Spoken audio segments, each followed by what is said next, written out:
बिस्मिल्लाहिर्रहमानिर्रहीम। मेहताब हैदर एक नए एपिसोड के साथ आपकी खिदमत में हाजिर है। और आज डॉक्टर खाकान नजीब साहब, जो कि पाकिस्तान के माशाल्लाह बहुत ही मशहूर इकोनॉमिस्ट हैं, हमने फैसला किया कि जरा बैठ के डॉक्टर साहब से ये जो IMF का लेटेस्ट प्रोग्राम हुआ है स्टैंड बाय अरेंजमेंट के तहत, इस पे गुफ्तगू करते हैं और जरा समझने की कोशिश करते हैं कि ये प्रोग्राम पाकिस्तान के लिए कितना अहम है और इसके सेलिएंट फीचर्स क्या हैं और 9 माह के बाद इकोनॉमी कहां पे होनी चाहिए अगर हम इस प्रोग्राम को इम्प्लीमेंट कर सकें। डॉक्टर साहब, थैंक यू वेरी मच। बिस्मिल्लाहिर्रहमानिर्रहीम। मेहताब भाई, गुज़िश्ता ईद मुबारक सबको। देखिए, एक तो सबसे समझने की बात यह है कि पाकिस्तान का ये 23वां प्रोग्राम है। ये किसी भी मुल्क के लिए कोई अच्छी बात तो नहीं है कि 23 दफा ICU में चला जाए। अब उससे भी ज्यादा जो तशवीशनाक बात है वो यूं है कि 23 में से 21 जो प्रोग्राम हैं वो अनफिनिश्ड खत्म हो गए, और जो लास्ट प्रोग्राम है वो भी अनफिनिश्ड था। सवाए 13-16 के कोई भी प्रोग्राम पाकिस्तान कंप्लीट नहीं कर सका। सो सबसे पहले तो लम्हा फिक्रिया ये है कि क्या 9 माह की स्टैंड बाय फैसिलिटी आप खत्म कर सकेंगे उन अहदाफ में जिनमें ये फैसिलिटी जो है तरतीब दी गई है। वो अहदाफ आपने अच्छा पूछे, डॉक्टर वो साहब, बड़े। एक चीज मैं जरा आपसे देखें, आप 2013-16 के प्रोग्राम का हिस्सा थे जब वो कामयाब हुआ था। देखें, बगैर विदाउट मेंशनिंग और ब्लेमिंग एनीवन, 2013-16 में कामयाब क्यों हुआ था और अभी नाकाम क्यों हुआ है? सो बहुत से ममालिक, मेहताब भाई, find it hard to complete an IMF program. उसकी वजह ये होती है कि जो सामने की टीम है वो आती है 8, 9, 10, 11 खवातीनो हजरात, सारे PhD, और वो 24 घंटे डेडिकेटेड हैं एक ही कंट्री पे और एक ही एरिया पे। एक फिजिकल देख रहा है, एक मॉनेटरी देख रहा है, एक एनर्जी देख रहा है, एक रिफॉर्म्स देख रहा है, एक SOEs देख रहा है। कंपेयर कीजिए कि आपका जो सारा सेटअप है वो लार्जली जनरलिस्ट्स पे, और दूसरी बात यह है कि वो सब अपने अपने कामों में मसरूफ हैं। तो coordination, management of the program, design of the program, negotiation, और एक चीज तो बिल्कुल ही मिसिंग हो जाती है, वो है कि वो सब कुछ मॉडलिंग की बिना पर चला रहे हैं। आप कहते हैं कि हम इंशाल्लाह कोशिश करेंगे, पुश करेंगे, इतना टैक्स का टारगेट कर लेंगे, हम सब RTOs को कहेंगे। वो इस तरह वर्क नहीं कर रहे। सो इतना गैप आ जाता है। इस दफा भी आया। एक पहले तो आपका ट्रस्ट का गैप था, फिर अंडरस्टैंडिंग का गैप आता है, फिर क्वांटिटेटिव टारगेट्स, वो कह रहे हैं 6 अरब हो जाएगा। जैसे ही आप खोलेंगे इंपोर्ट्स को, आप कह रहे हैं नहीं नहीं हम 4 अरब में मैनेज कर लेंगे। सो ये गैप्स जब आते हैं, जो 13-16 का प्रोग्राम है, नहायती जिसे कहेंगे आजिज़ी के साथ मैं ये अर्ज करूं कि एक टीम बेहतर थी। वो टीम लार्जली जो थी प्रोफेशनल्स की थी, और इसको हमने एक प्रोजेक्ट समझकर चलाया। इसको हमने साइड पे रखा, और इस पे हम 3-4 हफ्ते हर प्रोग्राम में जाने, रिव्यू में जाने से पहले काम करते थे, MEFP लिखते थे, और कोशिश करते थे कि यहां से सब एक पेज पर हों, और गुफ्तगू शनीद करने के लिए 1-2-3 लोग ही होते थे। उसके अलावा हम मौका कम देते थे कि ऐसा स्प्लिट हो कि हमारी जो पॉलिसीज हैं वो सही कन्वे ना हो सके, बट टीम सारी बैठती थी। ये था फर्क। अब और आपके अभी पास क्या है सर? आई थिंक अभी ये हुआ है कि एक तो पॉलिटिकल माहौल वैसा नहीं था जब 13-16 में था। ये इम्पोर्टेंट बात है। पॉलिटिकली एक प्रेशराइज्ड टाइम पीरियड है, एक प्रेशर कुकर है, गवर्नमेंट का टाइम पीरियड थोड़ा है। 13 में मुझे याद है कि जब यही वजीर खजाना वॉकड इन, एंड उस कॉन्वर्सेशन के बाद हम महीने डेढ़ में पाकिस्तान को प्रोग्राम में ले गए थे। पहले 3 साल की स्टेज थी, गवर्नमेंट का एक पूरा जोर था, technical and professional team sound थी, वो तकरीबन उनको जिसे कहेंगे रिंग फेंस किया हुआ था, और हम ये प्रोग्राम चला रहे थे। आज वही आप देखें कि बिल्कुल आखिरी दिन है हुकूमत के, पॉलिटिकल इंस्टेबिलिटी ज्यादा है, पॉलिटिकल अनसर्टेनिटी ज्यादा है, इकोनॉमिक अनसर्टेनिटी बहुत बड़ी हुई है, और माजरत के साथ शायद टीम का वो लेवल नहीं है जो प्रोफेशनल टीम का लेवल 13-16 में था। अच्छा डॉक्टर साहब, एक और भी चीज जो है वो मैं समझता हूँ, एक मिनट जरा होल्ड कीजिएगा। डॉक्टर साहब एक और चीज मैं समझता हूँ जो बड़ी इंपॉर्टेंट है, और वो टीवी के प्रोग्राम से हम अक्सर डिस्कस नहीं करते। आईएमएफ के प्रोग्राम को चलाने के लिए एक प्रोफेशनल टीम कितनी जरूरी है, खासकर फाइनेंस के अंदर, एफबीआर के अंदर और पावर सेक्टर के अंदर, और स्टेट बैंक भी ऑफ कोर्स। एक तो बात यह है कि याद रखिए कि प्रोग्राम पाकिस्तान का 3-4 चीजों पर मुहित है कि किस तरह फिजिकल खसारा जो है उसको संभाला जाए। क्यू ब्लॉक की बजटिंग और एफबीआर की कलेक्शन एक्सपेंडिचर, और जो साइड है रेवेन्यू की, और प्रोविंसेस से इंटरैक्शन इसी चीज पर। आई थिंक कि ये और एनर्जी और एक्सचेंज रेट मैनेजमेंट, ये ही मेन जुज हैं, plus a little bit of the monetary because inflation बढ़ी हुई है। इन सब के लिए आई थिंक कि आपको इसको एक प्रोजेक्ट समझकर, जिस तरह आपने 13-16 का प्रोग्राम रन किया या फैटेफ रन किया पाकिस्तान में, और तीसरी थोड़ी सी मिसाल एनसीओसी की ले लें, प्रोग्राम बहुत कोऑर्डिनेशन मांगता है। मतलब मैं हमेशा कहता था कि मेरे व्हाट्सएप पे, और हम कोऑर्डिनेट कर रहे होते थे पार्क हायट दुबई में बैठ के, बिकॉज ये उस वक्त पाकिस्तान पे एडवाइजरी थी, इतने एडवर्स हालात थे। तो मैं अपने व्हाट्सएप पे मेरे जो सारे ये जो इदारे आपने मेंशन किए हैं, इसमें प्राइवेटाइजेशन भी ऐड कीजिए, ये सब मेरे व्हाट्सएप पे होते थे या वहां मौजूद होते थे, और मिनट मिनट में हम चीजें एक्सचेंज कर रहे होते थे। फिर रेगुलेटर्स का बड़ा इंपॉर्टेंट हाथ होता था, इसलिए कि टैरिफ की डिटर्मिनेशन आ रही होती थी। अभी भी आपको मालूम है, वहीं खड़े हैं मेहताब भाई, मतलब आप कह रहे हैं कि जुलाई में एक टैरिफ डिटर्मिनेशन आनी है, अब उसको कैसे मैनेज करना है, कितनी इंप्लीमेंट होनी है, कितनी सब्सिडी बननी है, ये हम वहीं बैठकर सब चूंकि तायुन कर रहे होते थे, हम बहुत फास्ट पेस्ड आंसर कर रहे होते थे। लास्ट प्रोग्राम में डिले दर डिले दर डिले, दैट हर्ट्स। और ये मैं गवर्नमेंट की कोई उनके खिलाफ बात नहीं कर रहा, ये हर मुल्क का एक अलमिया है। अभी मैं और मेरी बेगम, आपको मालूम है वो इसी उसमें काम में है, हम श्रीलंका में यही काम देख रहे थे, उनको भी डिफिकल्टी आई, बड़ा लंबा टाइम पीरियड लगा स्टाफ लेवल से आगे मूव करने का, आपको मालूम है कई माह लगे। अगर आप इस तरह की मैनेजमेंट करेंगे जो 13-16 या फैटेफ की थी, that is the only way for countries. फिर यह है कि एक रेगुलर में अगर आपने रखा हुआ है सेटअप, जो रेगुलर काम तो 8 घंटे कर रहा है, उसके पास तो आईएमएफ चलाने का वक्त ही नहीं होता। हमने इसको बहुत कोशिश की कि एक डेडिकेटेड टीम के साथ, और सबसे इंपॉर्टेंट जुमला मैं बोलता हूं जो कोई नहीं बोलता, आप इस जुमले से अपने वीडियो को शुरू कीजिएगा। It is not an IMF program.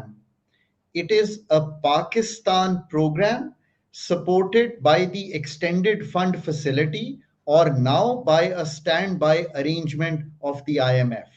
हम कहते हैं कि ये शायद IMF का प्रोग्राम है। आप अपना MEFP खुद लिखिए, आप अपनी पॉलिसीज खुद रखिए, आप अपने टारगेट्स खुद बताइए, और फिर IMF से निगोशिएट कीजिए, then you will have a first class program.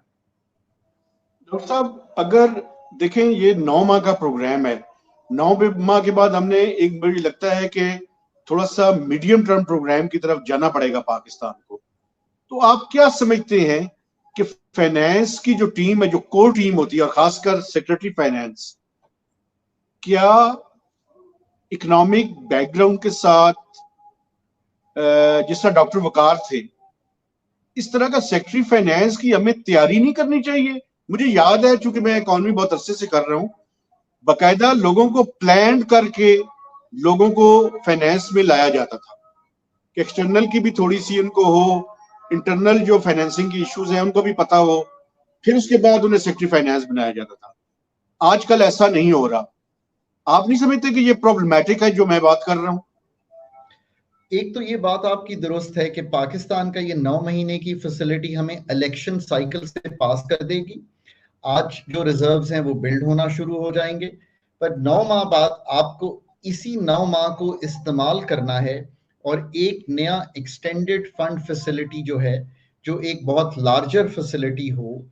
ये इसलिए जरूरी है कि 6 माह में आपको जितने डॉलर्स इनकमिंग हैं, आपके शायद आउटगोइंग भी उतने ही बन जाएंगे। तो आप 9 माह बाद भी जब हम बात करेंगे तो कंफर्टेबल पोजीशन पे फॉरेन एक्सचेंज रिजर्व्स के नहीं होंगे, और आगे और भी पैसे जमा करने की जरूरत होगी। तो इसको देखते हुए आपको आज तैयारी शुरू करनी चाहिए, पहली कि इस प्रोग्राम की इम्प्लीमेंटेशन के खद्दोखाल IMF के तयशुदा अहदाफ में रहकर कैसे करने हैं। अगर इसकी सक्सेसफुल कंप्लीशन नहीं होती तो एक्सटेंडेड फंड फैसिलिटी में जाना, जो कि मैं अब समझता हूं कि तकरीबन कौम को डिसाइड कर लेना चाहिए, पॉलिटिकल एंड एस्टैब्लिशमेंट को ये फैसला आज ले लेना चाहिए, क्योंकि डिले हो जाता है कभी कभी, और उस डिले में नहीं जाना चाहिए, और इस प्रोग्राम को ट्रांसफॉर्म कर देना चाहिए इनटू एन EFF, और वो 2 4 6 अरब डॉलर की फैसिलिटी नहीं, बल्कि लार्जर फैसिलिटी होनी चाहिए, ताकि वाकई ही तकवीत मिले। और अगर 3 नहीं तो 4 साल पे बेशक मुहित करें और उसमें स्ट्रक्चरल इश्यूज भी डालें, और करने के लिए उसको चाहे आप एडमिनिस्ट्रेटिवली स्ट्रॉन्ग सेक्रेटरी, सिर्फ फाइनेंस मैटर नहीं करेगा, सेक्रेटरी फाइनेंस, FPR का head, secretary energy, both petroleum and the other, ये सब मैटर करेंगे। पर आप इनको चाहे एडमिनिस्ट्रेटिवली स्ट्रॉन्ग लोग ही रख लें, आपको इनके साथ वो कोर अंडरस्टैंडिंग का IMF को समझने वाला और पाकिस्तान की होल ऑफ गवर्नमेंट अप्रोच को लेने वाला इंसान, जो कि कोऑर्डिनेट कर सके इस पूरे प्रोग्राम को, ताकि आप बिल्कुल क्लियरली हर वक्त हर हफ्ते आपको मालूम हो कौन सा बेंचमार्क मीट होना है, कौन सा क्वांटिटेटिव टारगेट है जो मीट नहीं हो रहा, और उसके लिए IMF से पूछे बगैर तब्दीली कीजिए, ताकि आपको मालूम हो कि अगर सर्कुलर डेट क्वार्टर एंड का दिखाई दे रहा है फर्क होते हुए, तो फौरन तब्दीली कीजिए ताकि आप एंड क्वार्टर का टारगेट मीट कर सकें। ये है काम जो आपको करना है। नहीं करेंगे तो दोबारा बात कर लीजिएगा। प्रोग्राम पाकिस्तान ने अगर 21 नहीं किए तो कैसे है कि हम ये वाला कर लेंगे? मुझे कंफर्ट नहीं है कि हम कर लेंगे। अच्छा डॉक्टर साहब, एक और बात, अगली जो आपने बात की कि अगला प्रोग्राम का शायद साइज भी बड़ा हो और पीरियड भी ज्यादा हो, लेकिन पाकिस्तान का एक कोटा है, तो उसका क्या करना पड़ेगा? हमें कोई कोटा बढ़ाने की रिक्वेस्ट करनी पड़ेगी मुझे? अच्छा, एक और बात भी, एक तो ये बात है, दूसरी ये बात आप नहीं समझते डॉक्टर साहब कि एक तरफ जो नई हुकूमत आएगी इलेक्शन जीतने के बाद, एक तरफ तो उसको IMF के साथ निगोशिएट कर रही होगी, दूसरी तरफ उसको डेट की रीप्रोफाइलिंग भी करनी पड़ेगी बायलैटरल्स के साथ। आपने बहुत खूबसूरत बात रखी है। तो हम आपके प्रोग्राम की वसातत से एक तो क्लियर करें कि पाकिस्तान को, जो बहुत ही कुछ लोग आसानी से ये कह देते हैं ना कि पाकिस्तान की डेट रीस्ट्रक्चरिंग कर लीजिए, तो ये जुमला मेरा नोट कर लीजिएगा। Debt restructuring is a polite way to say कि पाकिस्तान ने डिफॉल्ट कर दिया है, और मैं वो पैसे वापस वक्त पर भी नहीं करूंगा, और उस पर आपको हेयर कट भी दूंगा, और शायद मार्कअप रेट भी आपके साथ तब्दील करने जाऊंगा। Pakistan is not a case for debt restructuring. Pakistan is a case for debt reprofiling. और उसकी वजह जो है वो हमारा डेट स्ट्रक्चर है। हमारा डेट स्ट्रक्चर कमर्शियल में नहीं फंसा हुआ, हमारा डेट स्ट्रक्चर बॉन्ड्स में नहीं फंसा हुआ, बल्कि बायलैटरल पार्टनर्स और मल्टीलैटरल पार्टनर्स में फंसा हुआ है। आपके जो बड़े क्रेडिटर्स हैं, अब हम फिगर्स कर लेते हैं ताकि लोग क्लियर हो जाएं। 13 अरब डॉलर अगले साल, जो आज शुरू हो रहा है, 2 जुलाई हो गई है, जो जुलाई में से लेके 30 जून तक जाएगा, आपको 13 अरब डॉलर रीप्रोफाइलिंग के लिए राइप हैं। आप ये काम आज शुरू कीजिए, इंतजार ना कीजिए।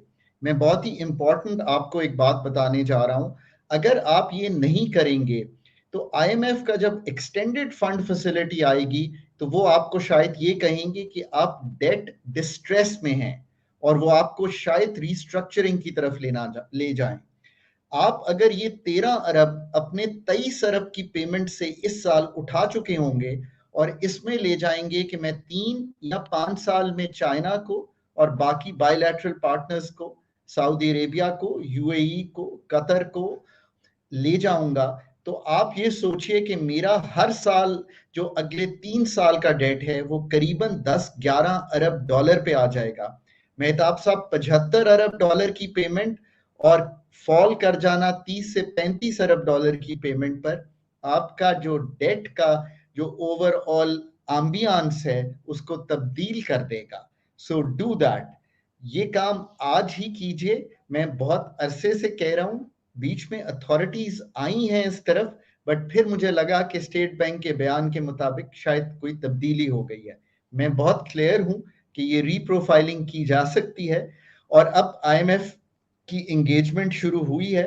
वो भी जरूरी नहीं है कि आप ईएफएफ का इंतजार करें, इसी एंगेजमेंट के अंदर ये कर जाइए। जब आप ईएफएफ करने जाएंगे आपकी पोजीशन बारहा डिफरेंट हो जाएगी।